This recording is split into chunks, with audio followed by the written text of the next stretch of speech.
Greetings, brothers and sisters. I'm Professor Spira, and in this video I wanted to talk a little bit about systems mindset and how it can help you with practicing the Mucusless diet, but also help you with understand a lot of things about the world. It's really a way to think that can change how you see everything and understand things on a much deeper level. And there's a book that I read. Now, for a long time, I've had this type of mentality, but I read a book that was recommended to me by Steve Prusek, the juice guru. Go check him out. But recommended this book called Work the System, and by Sam Carpenter. And you can get the book for free. You can download it. It's on his website and stuff. But there was a few other things that I was reading and studying that went along with it, but particularly I'm going to talk about this mindset, the systems mindset. And when you start to look at all facets of life and society and the world and your body, everything really revolves around systems. And we are systems that create systems. You know, the systems is all over the place. Let me give you an example that Sam gives, in his book. If you someplace that has running water, you turn on the faucet and water comes out. Well, there's a system that's behind all of that. And you might not have set that system up, or you don't know how that system works. It's a system nonetheless. You flip a switch and electricity comes on. There's a system.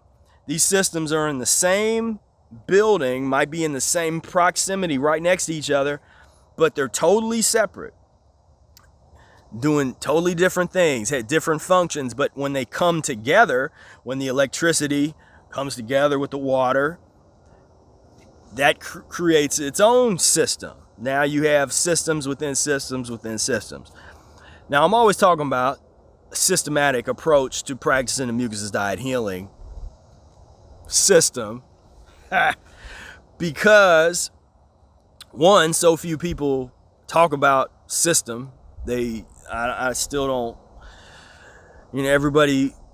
a lot of people, they stick to talking about, okay, here's a list. Like I say, Mucusless Diet is not a foods list diet. You can look at the lists that are there to give you some perspective, but it's not a clear cut, which is what a lot of people want. They much rather be told exactly what to do and what not to do and what's permitted, what's not. There's sort of this desire to have this authoritarian type of thing. And this is the opposite of that. This is not an authoritarian system at all. It is an organic system that has principles, that has dynamics to it, but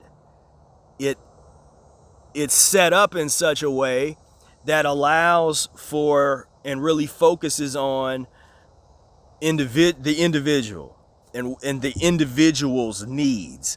So not the needs of everybody, but the needs of you and your physiology, and how to analyze and assess your own symptoms, your own diet, your own situation, so that you can use the principles of the Mucusless diet to make the best decisions moving forward. The cicada,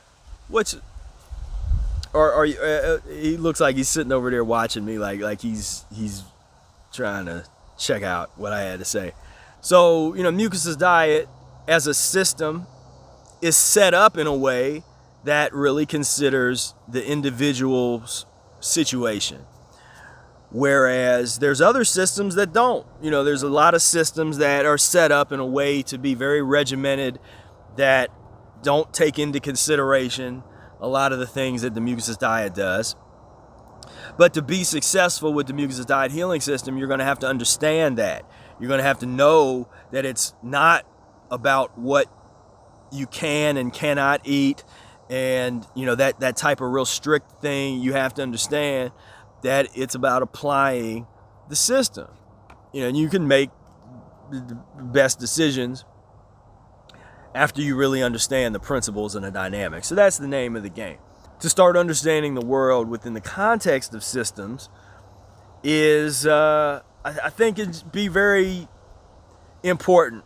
One example that I would submit to you, a lot of times people complain about Walmart and McDonald's and Burger King and whatever else, these huge corporations, Disney, whatever. So that's easy. It's easy to look at these big monopolistic conglomerates and say, aha, you guys are evil. You're, just that whole energy, which doesn't help anything. That doesn't help educate anybody. That doesn't help move anything forward. That type of, we all know all of that. You don't have to go any further than pus and mucus is at the foundation of all of it. All I will say is that I see transitions in our direction when you can go into Walmart and I think about 5 years ago, the fruit and the vegetables at Walmart were inedible. I mean, you couldn't eat them. It was disgusting. I mean, now there's still some that are disgusting, but there's a few things in there that are edible, and I was really surprised about that. And so my point here is, don't attack. It's a waste of energy to try to attack these big conglomerates. What you should instead do, look at the systems that they have put in place, because every successful, huge company or corporation or whatever, when it is successful, whether they consciously did it or not, and these big ones consciously did it, but even smaller companies, when they're successful, they've created some kind of system that has allowed them to be able to do whatever it is that they're trying to do. And so people with the best system is the one that wins. So instead of using terms like capitalism and socialism and all of these concepts, I don't necessarily want to coin the term systemism, because that sounds stupid. I don't want to really create another ism, but the best system wins. The best, whoever creates the best system, whether it's a government system or whatever it is, whoever has the most effective and best systems has a potential to win. So even in the military situations, those like World War II, that was systems versus systems. Who's got the best systems? And it was close. It was a close situation. I don't want to get way off into that, but when you look at something like McDonald's, where they've created a system in such a way where it's like, okay, here's the operating procedures and the operating manual. This is how you do it.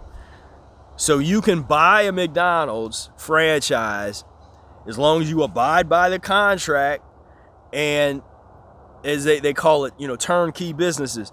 It's all in there. Everything that you need to do is in there. And McDonald's really makes their money with from what I've read, a lot of the money is made on real estate, because the way that the deals go down with the franchises and stuff. But they created systems, Walmart systems, Amazon, beautiful systems. Now people get into the dynamic of wages and work environment and all that kind of stuff, all those dynamics, that's like a public relations dynamic to a certain extent, where because people don't have to work, they're not forced to work at Walmart or work at Amazon, and they're not forced to use those services. But systems are in place where if when certain systems are in place, that's when you can hire people, or when they tend to hire people with lower wages. If you don't have to do any thinking, and all you're doing is just, okay, I'm packing this, I'm doing this, that type of stuff, that tends to not be paid as highly as if it's something that only you can do. If you got some kind of specialized knowledge of something, then you're going to be able to demand more money. My overall point here is that those of us that's in the mucus-free realm and on this path, we need to start thinking in terms of systems as we build our society, as we build our communities, we build our families. How can we systematically do that? Create systems that are as successful as the systems created by Walmart and McDonald's. Yet we're putting forth our things, because that's not what I'm seeing. I'm not seeing, people just say, oh, they'll try to say, well, there's no market for such and such. There's no market to open up some kind of, vegan restaurants or vegan fast food chains or whatever it is, or fruit type of stand. There's just this sort of idea where it's like it's dead on arrival. I don't think that's the case. I think the people that tend to have those type of aspirations and thoughts, they don't think in terms of system on a large scale. So that's one thing to say, okay, I'm gonna have a backyard, I'm gonna grow some stuff in my backyard, and I'm not saying there's anything wrong with this. I'm just talking about scaling. So we have a lot of folks, I think, that's interested in this lifestyle, that are really down on the low, which makes sense for us because that's more natural. It's more natural for us to think in terms of the amount of people of a tribe, that small group of 20, 30, 40, 50 people type of concept, to service that many people. And so people will have things like, okay, I got land, I can grow enough to provide for everybody in my community. And that's a beautiful thing, and there's a lot of that's happening. What I'm talking about in terms of scaling, if we're going to create something that can resonate with people beyond our community, which is what the most successful, huge businesses do, they'll have something that is, whether it's, because people that hate Walmart still shop there because the systems are in place. They, so you don't have to be a part of the Walmart community to go deal with them. Starbucks, another one, systems. They create systems and that are followed time and time again. Each franchise, each manager, there's a certain way you do this, a certain way you do that. It's all documented and it's executed. We need to start thinking like that and building things like that. And I think there's no reason why we can't create something that is needed by people that have no interest in health and wanted by people that might not really care whether they're mucus. They might not care about that at all. But why can't we create something, sophisticated systems that could create something that would really have that type of, that type of reach. Then the main thing that I see between us, or those of us that sort of create the local things, versus something on that type of scale, is thinking systematically on how to create and document the systems that will enable that kind of thing. And so I got a few ideas that I'm not gonna divulge now. There's things that I'm chewing on, and these might be things that don't start, that don't happen for a long time. Who knows? I never know, because I'm not. There's one thing it's hard for me to predict is time. I can tell you probably what's gonna happen. My deduction is fairly decent, and so when people are impressed that I told them what's going to happen, it's just logic to me. It's logic and clarity of thought, which I think everybody can do. Everybody can, I encourage everybody to learn how to get to that. But there's some ideas, there's some things that I'm thinking about that were, I don't want to reveal too much yet, but at the foundation of it is going to be some systems. And I think we could all benefit from thinking along those lines. And so, thank you so much for plugging in. Truly appreciate it. Please share this video with everybody in your social media.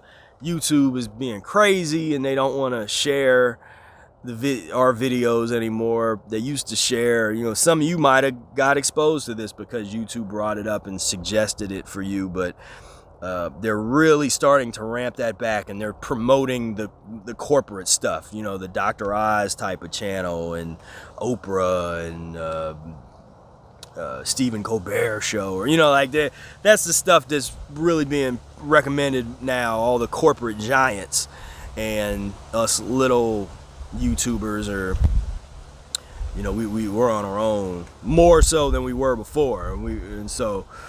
Please share, like the video, subscribe, all that really helps us out, and we can get this information and message out to a lot more people. So thank you so much, and until next time, peace, love, and breath.